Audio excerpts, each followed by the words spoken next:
Fala rapaziada, aqui quem fala é o professor Moacir. Sou professor de Biologia com formação em Ciências Biológicas, Química e Física.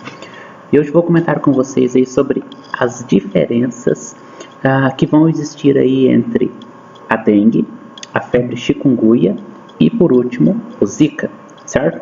Então vamos começar então a falar sobre o clima do Brasil. Então o Brasil ele vai apresentar um clima que é quente e úmido. E as características aí, ela vem de encontro com tudo aquilo que este mosquito do gênero Aedes quer, certo? Então, o mosquito do gênero Aedes, eles são vetores de doenças, certo? Então, no Brasil, por exemplo, o Aedes aegypti é a espécie que vai merecer aí uma atenção bem concentrada, porque ele pode transmitir tanto a dengue quanto o Zika, ou a Zika, ou Zika, no caso o vírus Zika, e a febre chikungunya, certo? Então, além de serem transmitidas pelo mesmo mosquito, a dengue, a chikungunya e a Zika são doenças que apresentam alguns sintomas que são meio que semelhantes, o que pode dificultar um pouco aí o diagnóstico, correto? Então, entretanto, pequenas diferenças, elas podem ser usadas aí no critério para a diferenciação das mesmas, beleza? Então, a dengue, uma doença então grave, quando comparada à chikungunya e ao Zika, então ela vai causar o quê? Vai causar febres, dores no corpo, dores de cabeça, dores nos olhos, uma falta de ar, manchas na pele e uma indisposição. Em alguns casos, os mais graves, o que vai acontecer? Ela pode provocar hemorragias, certo? E essas hemorragias, por sua vez, elas podem levar o indivíduo à morte.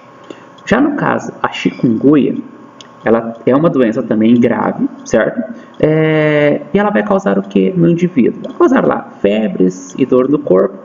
E essas dores elas vão concentrar-se mais nas articulações, beleza? No caso da dengue, as dores são mais musculares. Alguns sintomas da chikungunya duram em torno de 2 semanas.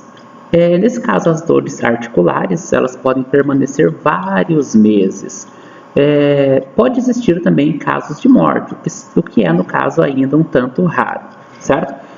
Mas neste caso aí, em virtude da persistência da dor, então atrapalha bastante aí a vida do paciente. No caso da Zika, né, no caso daqui da Zika, ela é uma doença também que tem um sintoma leve, né? Então, os pacientes com enfermidade apresentam então uma febre mais baixa que a dengue e a chikungunya, o olho meio que avermelhado, uma coceira característica. Em virtude desses sintomas, a doença também pode ser confundida aí como uma alergia. O que é importante destacar aí sobre o Zika?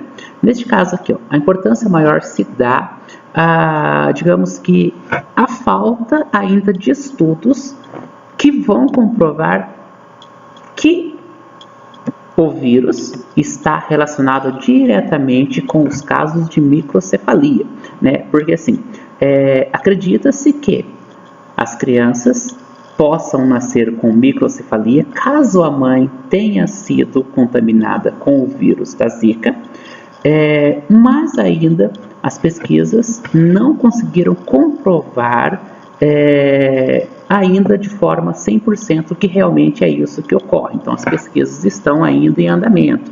Então, assim, o vírus, então, ele sofreu uma mutação e as pesquisas, então, ainda estão andando aí para poder relacionar, então, a ideia de que a mãe contaminada pelo vírus possa ter aí um filho que tenha o caso de microcefalia. Por outro lado, então, a melhor hipótese para nós é cuidarmos de cada situação, correto? Então, veja só, nenhuma das 3 doenças não existe um tratamento, que é específico, né? Então, nesse caso aqui, por exemplo, o que é recomendado nos 3 casos? A única coisa que é recomendado nesses 3 casos é beber bastante água e permanecer em repouso, né? Na verdade, o líquido aqui vai ser importante. E aí, no caso, o médico pode prescrever aí alguns medicamentos que serão para a dor, né, nesse caso. Mas assim, não existe uma vacina, não existe ainda uma prevenção contra essa doença, ou contra essas 3 doenças. Então assim, Na verdade, quando eu digo que não existe uma prevenção, não existe uma prevenção química, mas existe a prevenção que vem pelo lado do ser humano, ou seja, a melhor ideia de que nós temos contra essas 3 doenças é o quê?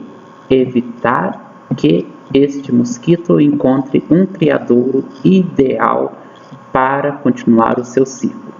E isso aí tem a ver com o quê? Tem a ver com água parada. Então, a melhor forma que nós temos hoje de evitar a doença é eliminar qualquer foco de água parada que tenhamos em casa, ok?